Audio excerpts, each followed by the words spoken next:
Bienvenue pour l'atelier chapeau que j'aurais adoré qu'il se passe en vrai. J'aurais eu beaucoup plus facile à vous transmettre toutes ces matières que j'avais envie de vous faire découvrir. Donc, on va essayer d'avancer sur quelque chose, un atelier un peu plus théorique pour vous donner des pistes, des ouvertures et surtout un moment de réflexion sur comment aborder cet atelier et comment ouvrir la créativité, en fait, tout simplement. Voilà. Qu'est-ce qui nous anime, en fait, comment est-ce qu'on se sent par rapport à certains matériaux et comment on a envie de les développer. Donc, peut-être une partie peut-être un petit peu plus théorique sur donc l'idée de créer un chapeau par rapport à une histoire. Donc, je ne sais pas quelles histoires vous avez choisi de travailler. Mais j'imagine que si vous les avez choisies, c'est qu'elles vous parlent pour certaines raisons, ou justement elles vous choquent, ou en tout cas elles ont un écho avec vous et le groupe classe.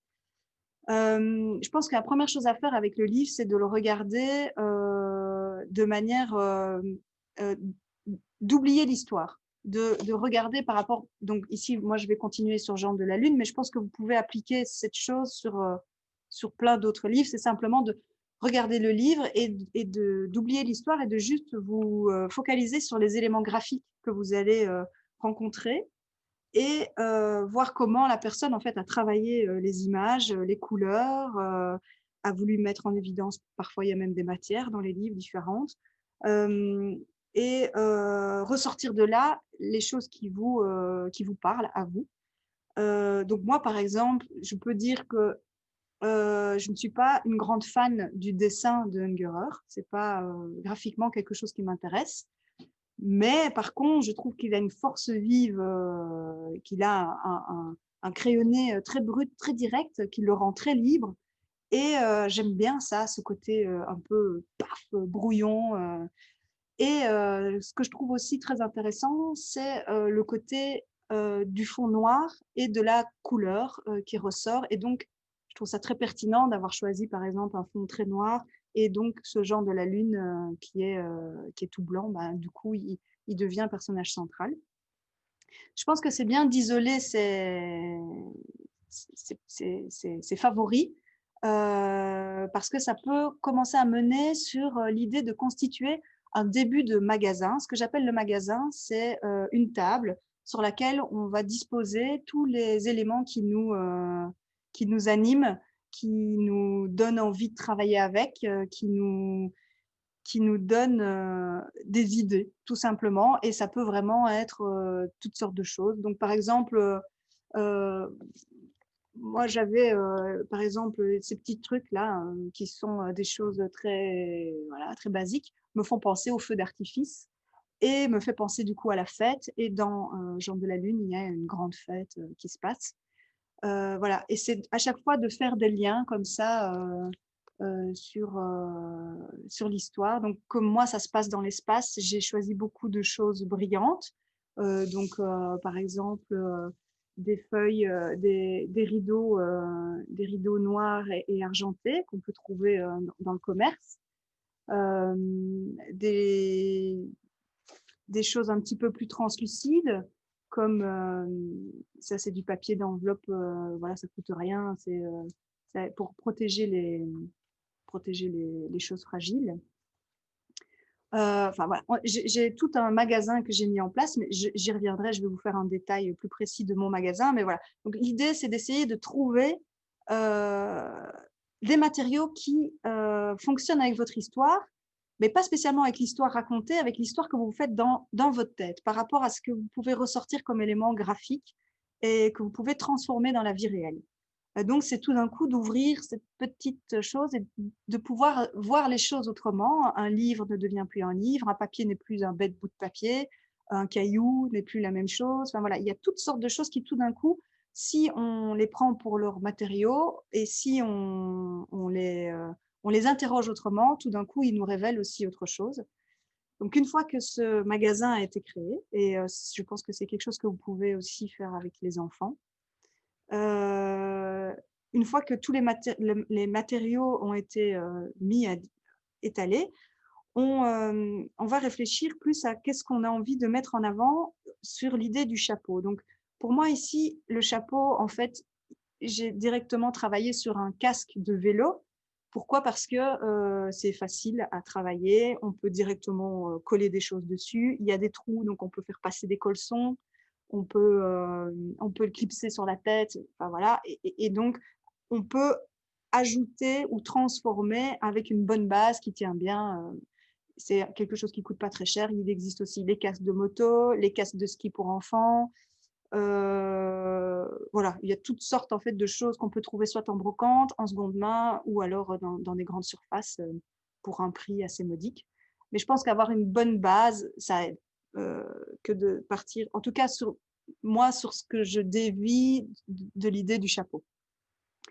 Alors après, on va se recentrer un peu sur l'histoire et sur un élément qui nous intéresse de travailler pour commencer à donner un thème à notre chapeau, en tout cas, ou en tout cas une personnification du chapeau. Euh, donc, et je pense que quand on rentre dans l'histoire, il faut réfléchir à deux choses. Il y a le trajet concret du personnage. Généralement, il y a souvent un personnage à qui il arrive des choses. Il fait un trajet personnel. Et ici, donc, Jean de la Lune, il a ce trajet, donc il va de, de sa Lune à la Terre, et entre les deux, il traverse l'espace. Donc ça, donc ça, c'est son trajet concret, que j'appelle le trajet concret. Et le trajet psychologique, c'est son trajet, donc, d'où il vient, pourquoi il est là, comment il se sent, il va traverser, qu'est-ce qu'il va ressentir, qu'est-ce qu'il espère, qu'est-ce qu'il abandonne et où est-ce qu'il va atterrir. Et puis, il y a la Terre, il y a ce qu'il découvre, ses déceptions et les belles choses qui lui sont arrivées. Dans toutes les histoires, d'une manière ou d'une autre, il y a moyen de simplifier pour imaginer le trajet de ce personnage. Et tous ces éléments sont des éléments qui sont intéressants pour créer votre chapeau parce que du coup, par rapport à l'histoire, il peut tout à fait devenir, ça peut se matérialiser. Alors, pour se matérialiser, il y a... donc, moi, ici, j'ai décidé de travailler sur la comète parce que, donc, comme vous l'avez vu comme vous l'avez entendu dans la conférence sur Jean de la Lune, on a un personnage comète qui va apparaître et qui va embarquer Jean. On a décidé de personnifier cette comète et en fait, il se fait qu'elle porte... et donc, cette comète, pendant les répétitions, elle mettait un casque de moto et Baya s'accrochait à la comète et il faisait la comète et il partait comme ça. Donc c'était un truc complètement pété, décalé. Et je me suis dit, ah, ça serait vraiment intéressant de travailler sur des accessoires qui sont complètement colorés et qui racontent en eux-mêmes quelque chose qui sont portés par les comédiens. Et donc ici, j'ai entamé le travail pour vous, en fait, pour essayer de vous inspirer. Donc moi, j'ai fait un chapeau comète, voilà, qui est donc la matière de base. Il est absolument pas terminé. En fait, je voulais, au départ, dans l'idée théorique, c'était je voulais en parler avec vous pour qu'on puisse interroger cet objet pour essayer de le faire évoluer ensemble et de voir quel genre de direction en fait il pouvait prendre. Donc, j'avais décidé de ne faire que la base. Donc, voilà, je vous mets le chapeau de comète. Hein. Voilà, donc ici, je vais me clipser. Voilà, vous voyez, je vous fais un petit tour. Ici, en fait, j'ai travaillé sur l'idée que ce personnage de la comète, donc c'est un mec complètement pété qui est dans l'espace et qui part en comète, quoi. Et qui a Maya sur son dos. Donc l'idée, c'est d'améliorer ça.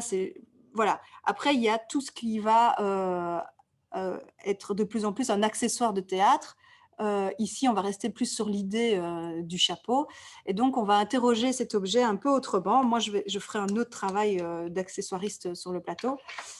Ici, on va l'interroger vraiment comme un objet. Tiens, comment est-ce qu'il peut répondre? Ici, on pourrait dire que j'ai peut-être répondu à l'idée du trajet, voilà, du trajet concret de la comète. Maintenant, on va peut-être travailler sur les espoirs, ce qu'il attend, ce qu'il abandonne, ce qu'il espère, etc. Et donc, c'est ce qu'on va pouvoir peut-être rajouter et en faire de cet objet une espèce de de sculpture sémantique, d'un ajout de plein de choses qui fait qu'à un moment donné, en fait, ça peut raconter une histoire et en même temps être un objet complètement particulier, quoi.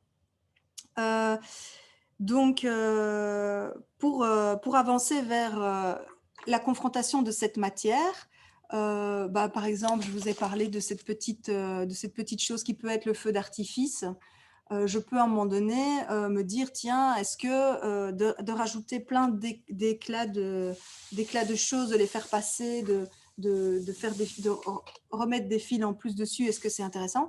Est-ce que c'est intéressant, par exemple, de se dire que Jean de la Lune, il voit de là-haut les êtres humains et donc il les voit dans tous ces états. Donc, par exemple, on peut imaginer un personnage qui dort et tout d'un coup, ce personnage qui dort, il pourrait peut-être être en lévitation sur cette comète et être un objet sculptural où finalement on met en relation ce qu'il voit et où il est.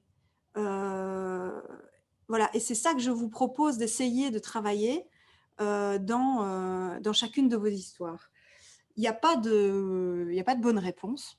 Il y a 1000 façons d'aborder la chose. Mais voilà, il y a des pistes qu'on peut explorer ensemble. Si vous êtes en train de travailler dessus, que vous avez des hésitations, tout ça, vous pouvez toujours m'envoyer un mail et je peux essayer de répondre ou en tout cas parler avec vous. Voilà, donc mon mail c'est sarahdebaptiste@gmail.com. Vous le retrouverez dans les liens qu'il y a en direct. Donc, voilà pour la partie plutôt théorique, on va dire. Donc, les espoirs, les désillusions, l'idée d'essayer de bien préciser, de mettre en mots et puis de mettre ces mots en matière. Et donc, pour ça, comme je le disais, il faut rester assez ouvert à plein de choses. Et puis, on va essayer de mixer les choses et de les assembler. Donc là, ça devient un endroit où c'est à vous d'essayer de faire les choses, voilà, en fonction. Alors, pour ce qui est plutôt de constituer le magasin, j'ai essayé ici de vous faire une petite panoplie de choses qui ne sont pas très chères et qui sont des choses que vous pouvez vous procurer assez facilement. Donc voilà, par exemple, aller dans un magasin de seconde main et sélectionner des habits dont les tissus nous intéressent. Ici, par exemple, celui-ci, je l'aime beaucoup parce qu'il est un peu brillant et bosselé. Il pourra me servir. Je peux en fait tout à fait découper un morceau là-dedans pour avoir juste ce qu'il me faut pour recouvrir mon chapeau, une partie, voir comment il réagit et essayer de voir ce qui peut être intéressant à travailler. Voilà. Je peux travailler avec de la mousse qui est vraiment des choses qu'on peut trouver dans les vieux matelas, qui est facile à sculpter, à couper en petits morceaux, et qui permet en fait de donner du volume et de recréer des choses autour du chapeau. Je peux travailler avec de la toile à beurre, donc de l'étamine. Ça, c'est quelque chose que vous allez trouver dans tous les magasins de tissus, en fait. Donc ici, il est tout chiffonné parce que je l'ai lavé, mais au départ, il est un petit peu plus tendu. C'est un matériau qui est magnifique à travailler parce que d'un côté, il est extrêmement solide et en même temps très souple et il épouse beaucoup de formes. Donc, par exemple, si on a une matière telle que, par exemple, la frigolite que moi j'ai utilisée pour faire ma comète, on peut tout à fait, en fait, par exemple, ici, j'ai un morceau de fausse pierre. Donc, en fait, c'est un morceau de frigolite, hein, c'est tout léger. Quand on tape dessus, voilà. Et ici, il y a un travail juste de retailler un peu la pierre, l'emballer de toile à beurre. Et dessus, je reviens avec de la colle à bois ou de la compactuna. C'est des matériaux que je vous montrerai après. Et après, il y a un travail de patine qui se fait au-dessus. Donc, ça aide à consolider les éléments, mais ça peut aussi être utilisé voilà, comme voile, comme simple tissu. Il y a dans tout bricot, vous allez trouver de la verdure en tapis. Vous pouvez en acheter 30 cm. Voilà, ça coûte rien et ça permet, si par exemple vous vouliez raconter l'atterrissage de Jean de la Lune, on pourrait très bien imaginer que le casque de vélo est recouvert d'une montagne de verdure dans lequel il y a le grand trou dans lequel Jean de la Lune est apparu et de placer dans le trou tous ses espoirs ou ses désespoirs ou des choses qui explosent du trou. Voilà. Il y a tout ce qui est au niveau des gants aussi. Ça, c'est aussi assez intéressant parce que le gant, bah, c'est quelque chose qui se remplit. C'est l'idée de la main, de la dictature, du travailleur, de l'astronaute. Et donc, c'est un champ sémantique quand même assez intéressant. On peut le remplir d'un petit peu de watine, ce genre de choses. Et on peut aussi, j'avais donné une image comme ça qui m'avait bien inspiré, faire une espèce de sculpture juste avec des gants qui pour moi représentait toutes les mains des astronautes qui sont dans l'espace.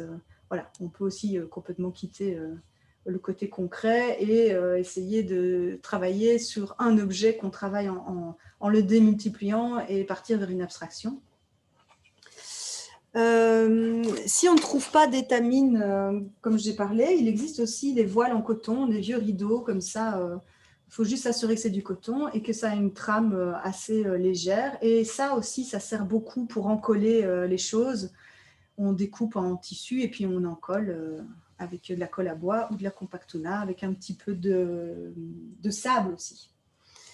Donc les matériaux comme ceci aussi, c'est des matériaux assez, comme vous voyez, il est translucide. Donc du coup, on peut aussi décider avec du fil de fer, de placer des petites lampes de poche et puis recouvrir de fil de fer et puis de placer cette boule et on a une espèce de casque luminescent qui peut évoquer soit Jean de la Lune, soit enfin, voilà, qui peut évoquer plein de choses différentes. Voilà, il y a donc évidemment ça se trouve dans le commerce, il faut un peu chercher sur le net, dans les rideaux de fil, on appelle ça. Ce qui coûte pas cher et qui est vraiment un super matériau, c'est la couverture de survie. Donc ça, dans les bricots, en fait, on trouve ça. Voilà, ça coûte rien. Il y a un côté doré et un côté argenté. Par exemple, moi j'avais fait un petit essai à un moment donné donc de pierres, de comètes comme ça. Et ben voilà, je l'ai simplement mis sur un bout de frigolite, encollé avec un pistolet à la colle chaude, et puis j'ai retravaillé une petite patine dessus. Voilà, et ça aurait pu en fait très bien aussi être le point de départ de ma comète pour mon casque. Voilà. Et puis, il y a aussi tous les éléments répétitifs qui peuvent être intéressants. Donc, par exemple, des sachets de boules qu'on va trouver sachets à vase, il y en a plein. Et le fait de pouvoir en avoir plein fait que tout d'un coup, avec un bon pistolet à colle chaude, on peut commencer à créer quelque chose en 3 dimensions. Si on le recouvre de tissu avec de la colle, on a tout d'un coup des formes très étranges, complètement inconnus dans notre planète et qui peuvent peut-être inspirer certains voilà, pour d'autres choses. Ici, ceci, c'est moi j'appelle ça du panneau à maquette, mais c'est un nom particulier, mais je ne sais plus comment ça s'appelle. Donc ça, c'est à l'avantage d'être très léger et en fait, on peut piquer dedans, donc on peut se fixer dedans, on peut le coller, etc. Et donc moi, je l'utilise ici. On avait fait à un moment donné des petits buildings que Jean de la Lune voyait d'en haut. Et comme on travaille, on a fait les premiers essais sur des choses très noires et blancs. Donc là, j'avais fait un tout petit building qui, là, il a sa petite pour tenir droit, mais ici, je vous montre couché. Et il voyait la ville d'en haut et donc il voyait, voilà, on assemblait ce genre de choses pour qu'ils puissent voir les humains sur la Terre et comment ils les voyaient. Et donc là, c'est l'idée de transformer le point de vue. Et ça, je pense que c'est quelque chose aussi d'intéressant à travailler avec les enfants. Si tu regardes d'en haut, comment tu vois les choses. Si tu regardes d'en bas, comment tu vois les choses. Comment tu peux les dessiner. Et puis, du coup, comment les intégrer à des chapeaux pour des petites personnifications.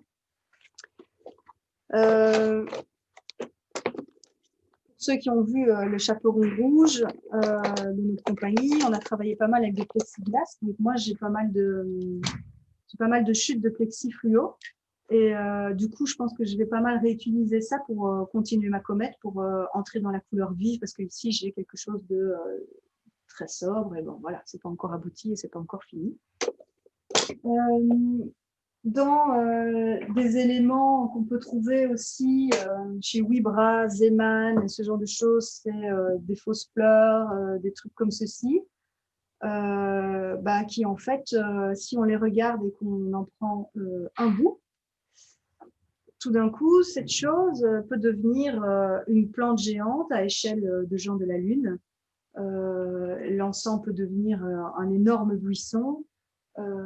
Ici, j'avais fait des essais des gens de la Lune en terre et j'ai fait participer ma fille qui a elle aussi commencé à sculpter. C'était très intéressant de voir, d'essayer d'imaginer ce petit Jean, comment est-ce qu'il pouvait être. Donc ici, je vous montre juste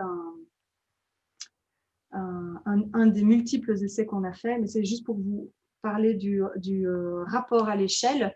C'est-à-dire que tout d'un coup, cette fleur qui, pour nous, est à taille humaine, pour lui, c'est plus qu'une fleur. Hein, et donc, voilà, de mettre en relation différentes échelles sur un chapeau peut aussi amener énormément de poésie et de réflexion sur la vision des choses et comment on voit les choses.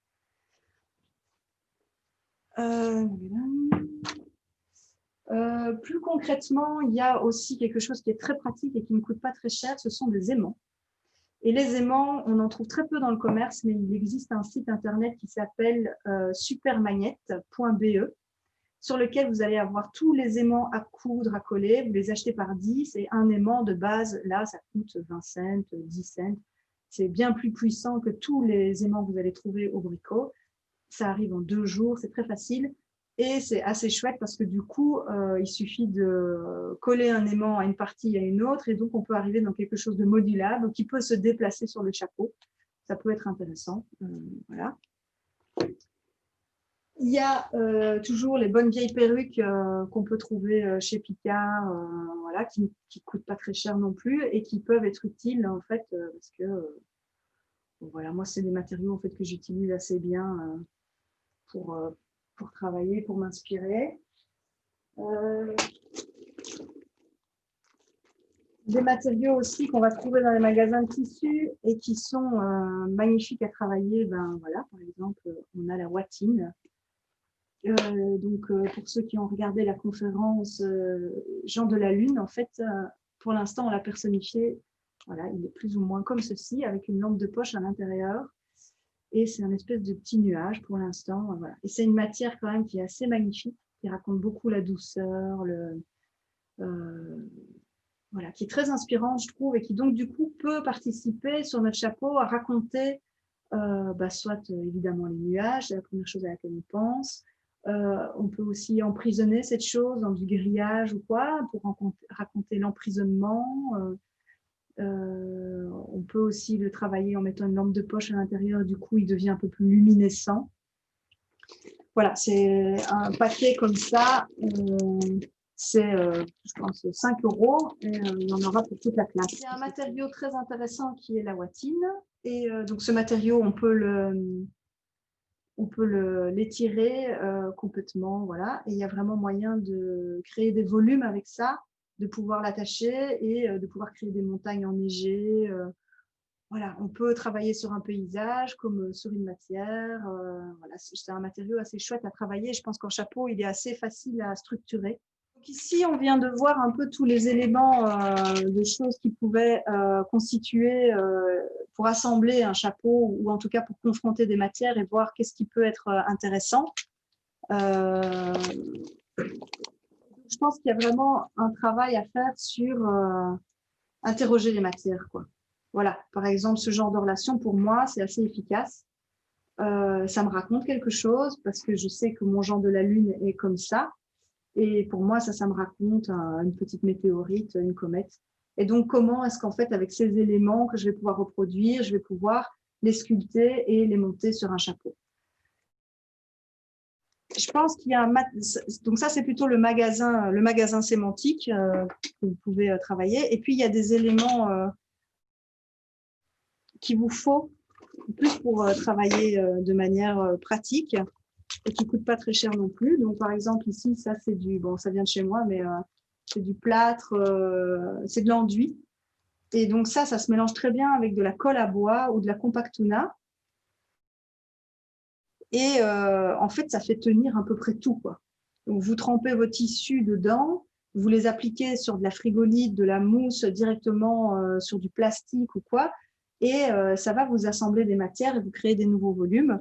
Et ça va un peu lisser, ça va donner une espèce de pâte. Donc, c'est très, très pratique à travailler. Les enfants adorent, ça fait une superbe macocoille. Du fil de tuteur de jardinier, ça coûte rien. Voilà, ça se plie. Et ça fait vraiment partie des choses, je pense que, voilà, pour créer des volumes, ça, pour moi, il faut avoir ça dans son magasin de bricoleur. Je vous parlais tout à l'heure de la Compactuna. Bon, moi, ici, je l'achète en énormes litres parce que je suis une grande mangeuse de Compactuna. Donc, attendez, je vais vous mettre dans le sens de l'écran. Donc, la Compactuna, ça existe en seau de 5 litres, mais ça existe aussi en seau de 1 litre. C'est pas très cher. Et au départ, c'est de la colle pour béton qu'on met dans le béton pour que le béton se lie bien. Et en fait, ça a une grande vertu. Beaucoup de peintres, par exemple, l'utilisent pour entoiler au départ. Ils trempent en coton et ils passent un peu de Compactuna avant de commencer à peindre, quand ils tendent ça sur leur châssis. Et nous, en tant que scénographe, la Compactuna, c'est quelque chose qu'on utilise énormément dans toutes les décorations, les patines, tout ça. Et donc ici, mélanger de la Compactuna avec un peu de sable et un petit peu de plâtre, par exemple, ça crée une espèce de pâte qui, à la fin, va devenir... voilà, par exemple, typiquement, ma fameuse pierre que je vous ai montrée tout à l'heure, c'est avec ça que j'ai travaillé. C'est de la Compactuna, du tissu, du sable. Et le casque que je vous ai montré aussi, c'est ça. J'ai pas mis de tissu là-bas parce que ça m'intéressait d'avoir quelque chose de plus brut. Dans les éléments qui peuvent aussi être très pratiques à travailler avec les enfants, c'est ce genre de choses, dans lequel après on peut piquer. Voilà, chez Webra, ils en vendent, ça coûte rien. Et, dans les bricots, ils utilisent ça pour la toiture. Voilà, c'est du collant en fait, qui est en aluminium en même temps. Et donc c'est très pratique parce qu'en fait on peut le coller et ça sert à la décoration pour plein de choses. Voilà, et ça coûte, je pense, je sais plus moins, 3 ou 4 euros, un gros rouleau. Ça permet d'ouvrir le champ des possibles. Chez Schlepper, de manière un peu plus chère, donc ça il faut voir, il existe dans la marque Golden acrylique le phosphorescent green. Donc ici ça se présente comme une pâte, une espèce de peinture qui est plus ou moins translucide. Ils disent qu'elle est translucide, mais moi je trouve qu'il ment, elle est quand même un peu verte, mais ça peut être intéressant parce que voilà, on charge à la lumière et puis quand on éteint, ça devient phosphorescent. Ça permet de mettre en évidence certains éléments. Ça dépend comment vous montrez votre exposition de chapeau. Mais voilà, il peut y avoir du phosphorescent qui se met en route dans les chapeaux. Ça peut être intéressant. Évidemment de la terre. Chez Ava, ils vendent des pots de paillettes. Bon, ça, vous faites gaffe, parce qu'après, on en a partout. Mais c'est assez génial. Et puis, les gosses, ils adorent. Donc là, il faut travailler avec une colle en bombe. On spray et puis on vient appliquer, on vient saupoudrer les paillettes ou les souffler. Voilà, au niveau de la patine, ça aide beaucoup. Et puis après, on peut venir retravailler avec des peintures dessus, etc. Ou travailler avec de la colle. Chez Schlepper, ils vendent aussi, qui fait un peu double emploi à la Compactuna, mais voilà, si jamais vous y êtes, il y a le décopatch qui, voilà, comme ils disent, un vernis-colle satiné qui peut soit terminer vos créations, si vous en collez par exemple du papier pour le durcir et ce genre de choses. Mais ça marche aussi pour les tissus, en fait. Vous pouvez tout à fait passer ça sert de vernis sur des tissus et ça, en même temps, ça les solidifie. Voilà. Et alors, la colle en bombe, une bonne nouvelle colle en bombe, ça c'est très pratique. Pour travailler. Après, avec les enfants, c'est peut-être un peu moins pratique. La colle à bois et la Compactuna restent quand même le plus safe et le plus facile. Donc, pour moi, ça serait de travailler sur l'idée de l'illusion. Ce qu'on voit, ce qu'on ne voit pas, ce qu'on croit, ce qui est vrai, ce qui est faux.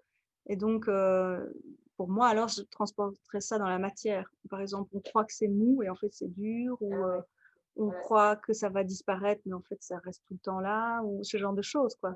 Par exemple, sur le deuxième, Alors là, moi, je travaillerai sur la forêt, les couleurs de la forêt, les matières, les paysages. Pourquoi pas travailler une forêt directement sur le chapeau, les différents animaux. Oui, bah là, tu vois, par exemple, moi, je travaillerai sur la moquerie. Ah ouais. Du coup, j'essaierai de représenter, par exemple, tous ces personnages, rien que les sourires qui se moquent ou tous les sourires des gens qui, les doigts Ouais. Ah ouais. qui montrent, Ouais. qui disent ah toi t'es nul. Alors je travaillerai sur des gants Avec que je des gants, remplirai ouais, et ça, puis ouais. des mains qui montrent. Ouais. Ouais, ouais. Plutôt ce genre de choses. Ouais. Je crois qu'il y a une liberté qu'on doit s'autoriser quand on passe de la théorie à la pratique. Et donc, tout ce que vous avez pu théoriser au départ en vous disant je vais travailler sur telle matière, je vais assembler ça, j'ai peur de me lancer, donc je vais commencer, voilà, je vais choisir des choses qui me rassurent. C'est très bien. Rassurez-vous surtout. Et puis, une fois que vous mettez les mains dans le cambouis, je crois qu'il y a une confiance à se faire sur comment ça évolue et finalement qu'est-ce que ça nous évoque quoi. Et, euh, et peut-être que le chemin que j'ai expliqué tout à l'heure, qui pour moi est un chemin que j'ai essayé de théoriser pour vous, mais en fait je ne le fais pas aussi pratico-pratique quand je dois le faire moi-même. Euh, c'est voilà, des outils en fait pour essayer de commencer à réfléchir avec votre groupe classe comment créer chacun son chapeau particulier par rapport à une histoire. Et c'est inviter en fait les enfants aussi à avoir un point de vue sur cette histoire. Et donc d'agrandir et d'allonger leur pensée dans ce chapeau. Voilà.